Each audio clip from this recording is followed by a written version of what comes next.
नमस्कार, मैं हूं अविनाश जगनावत और आप जुड़े हुए हैं जी राजस्थान के फेसबुक लाइव पेज पर। उदयपुर में आज भारतीय ट्राइबल पार्टी ने अपना सम्मेलन किया है और एक तरह से कहा जा सकता है कि उदयपुर में किस तरह से पार्टी को मजबूत किया जाए उसको लेकर जिला मुख्यालय पे, संभाग मुख्यालय पे ये सम्मेलन आयोजित किया है। तमाम जो बीटीपी के पदाधिकारी है वो यहाँ पे पहुंचे हैं। जो बीटीपी के प्रभारी है रमेश भाई वसावा, उनसे बात करेंगे। भाई साहब, यहाँ पे आपने सम्मेलन आयोजित किया है, पंचायत चुनाव में जितने भी प्रतिनिधि जो थे आपके वो यहाँ पे आए हैं। किस तरह का मैसेज जो है वो पार्टी अब आगे देना चाह रही है, क्या रणनीति रहेगी राजस्थान में? क्योंकि 2023 में अब विधानसभा का चुनाव होने वाला है।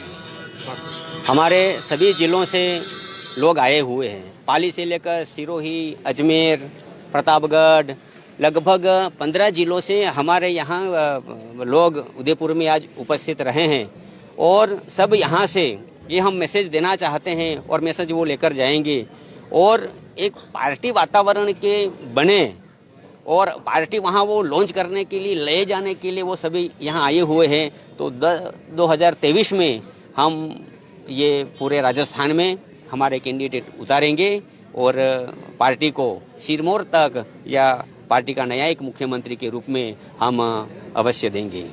आप प्रदेश प्रभारी है। कुछ दिन पहले डूंगरपुर में बीजेपी कांग्रेस एक होके और बीटीपी को बैकफुट पे लेके आई, समर्थन भी आपने वापस लिया। लगातार सरकार कहें या विपक्ष कहें अब बीटीपी के ऊपर हमलावर हो रहा है। किस तरह से ऐसे में आपकी रणनीति आगे क्या रहेगी, कैसे क्षेत्र में आप आगे बढ़ेंगे? देखिए, दक्षिण राजस्थान में भारतीय ट्राइबल पार्टी की जड़ें बहुत मजबूत हो चुकी हैं। बराबर इस जड़ों को, मजबूताई को ख़त्म करने के लिए ये दोनों पार्टियों को एक होना बहुत ज़रूरी था। अगर ये दोनों एक नहीं होते तो भारतीय ट्राइबल पार्टी इन दोनों की जड़ें उखाड़कर फेंक देती और आने वाले दिनों में 2023 में अब देख लीजिए, भले हमने उन्हें वो दिया, समर्थन दिया, गहलोत सरकार अवश्य जाने वाली थी और आने वाले दिनों में कोई गहलोत सरकार बचेगी नहीं, अवश्य वो जाने वाली है ही, तब भी नहीं। और आज इस जो सबक हमने मिला है वो देखते हुए हम उन्हें कभी भी अब समर्थन नहीं करेंगे और उन्हें दक्षिण संभाग में से तो हम दोनों पार्टियों को उखाड़कर फेंक देंगे। आप लगातार कह रहे कि 2023 के चुनाव की तैयारी कर रहे हैं, लेकिन उदयपुर संभाग तो ट्राइबल इलाका है, वहाँ पे आपकी पार्टी की पकड़ भी मजबूत हो रही है। लेकिन एक बड़ा जो वर्ग, सामान्य वर्ग कहें या दूसरे जो जाति समुदाय कहें, वो किस तरह से उनको आप साधेंगे? क्योंकि केवल ट्राइबल के भरोसे ही आप पूरी तरह से राजनीति की तमाम चुनाव जो है वो नहीं जीत सकते। तो उस पक्ष को आप किस तरह से अपने साथ में लाएंगे? देखिए, पार्टी कोई एक समुदाय की नहीं होती, पार्टी को एक समुदाय की नहीं होती और भारतीय गवर्नमेंट और चुनाव आयोग भी एक जाति के लिए पार्टी की मान्यता देती नहीं है। पार्टी को पूरे देशवासी के लिए है। इस पार्टी में कोई भी आ सकते हैं, हिंदू, मुस्लिम, सिख, ईसाई, क्रिश्चियन, कोई भी आ सकते हैं और अपनी ताकत के, अपने बलबूते पर वो पार्टी में जुड़कर अपने समाज को न्याय दिला सकते हैं, नेतृत्व कर सकते हैं और नेता बन सकते हैं और देश की सेवा कर सकते हैं। सम्मेलन जो भी होता है वहाँ पे आदिवासियों की आवाज जो है उसको उठाने का प्रयास रहता है। ऐसे में किस तरह से तमाम लोगों को साथ में लेके चलेंगे, उसको लेके क्या रणनीति? नहीं, हम ये समाज तक ये संदेश पहुंचाना चाहते हैं कि भारत देश आज़ाद हुआ 73 ईयर हो गए हैं, आज भी हमारे कच्चे झोपड़े हैं, आज भी हमारे घर में बिजली नहीं है, आज भी भूखे लोग हमारे मर रहे हैं। अभी खेरवाड़ा में ये कोरोना की वजह से खाना नहीं मिला और एक परिवार को मरना पड़ा। ये 73 साल की ये शर्मजनक घटना है। आज भी नंगे पैर हमारे लोग घूमते हैं, कपड़े नहीं मिलते हैं, एजुकेशन नहीं है, गाँव में हेल्थ पहुँचा नहीं है, अस्पताल नहीं है।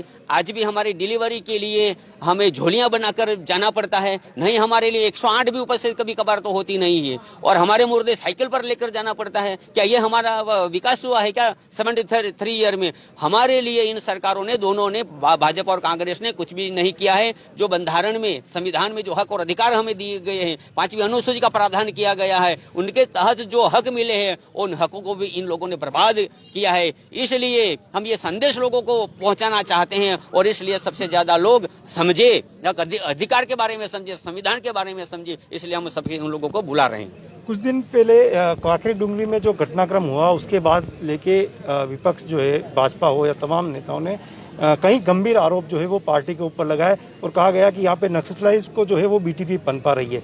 इन आरोपों के लिए को लेके आप क्या कहेंगे, इस तरह के गंभीर आरोप लगना?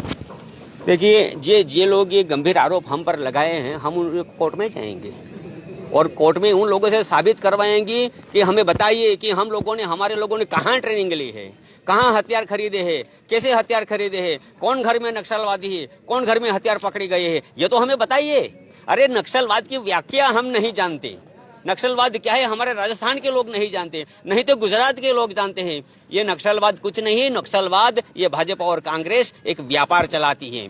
और आज भी ये नक्सलवादियों के बंदूक के जरिए भाजपा और कांग्रेस दोनों झारखंड में और जहां जहां भी वो पनपा है नक्सलवाद, वहां आज उनका इस्तेमाल करके वो जीतते चले आए हैं। तो सबसे बड़े नक्सलवादी तो भाजपा और कांग्रेस हैं। बिल्कुल, बीटीपी के प्रदेशाध्यक्ष हमारे साथ में, उनसे जानेंगे मतलब अब क्या रणनीति रहेगी। सरकार से आपने समर्थन ले लिया है, अब कैसे, अगर भविष्य में सरकार के ऊपर खतरा आता है तो बीटीपी किस रूप में काम करेगी? देखिए, हमारा तो बीटीपी ने कांग्रेस को परख लिया और बीजेपी तो क्या करना चाहती है वो हम सब समझ चुके हैं। हमको थोड़ा विश्वास था कांग्रेस पर, इसलिए समर्थन दिया। आने वाले टाइम में हम कांग्रेस बीजेपी से कैसी भी परिस्थिति हो हम समर्थन नहीं रहेंगे, एकले अपना अस्तित्व बनाए रखेंगे और एसटी, एससी, ओबीसी, माइनॉरिटी और जो देश के संविधान के तहत घर नागरिक हैं उनकी आवाज बन के हम काम करेंगे। और अगली हमारी रणनीति यही रहेगी कि हमारा 2023 में 17 एमएलए जीतने चाहिए। हम कहेंगे वो मुख्यमंत्री बनेगा या हमारा व्यक्ति मुख्यमंत्री बनेगा, ये हमारा लक्ष्य है। तो बीटीपी का लक्ष्य अब 2023 है, राजस्थान के विधानसभा चुनाव को किस तरह से जीता जाए उसी को लेकर तमाम इस तरह के कार्यक्रम आयोजित किए जा रहे हैं। और यही कारण है कि बीटीपी ने उदयपुर शहर में इस तरह के सम्मेलन को आयोजन करके और सरकार के सामने और तमाम जो दोनों ही राजनीतिक पार्टियां हैं उनके सामने एक चुनौती पेश की है कि अब धीरे धीरे वो अपना फैलाव प्रदेश के अन्य जिलों में भी करने जा रही है। जुड़े रहिएगा जी राजस्थान के फेसबुक लाइव पेज पर, तमाम उदयपुर की खबरें हम आप तक पहुंचाते रहेंगे।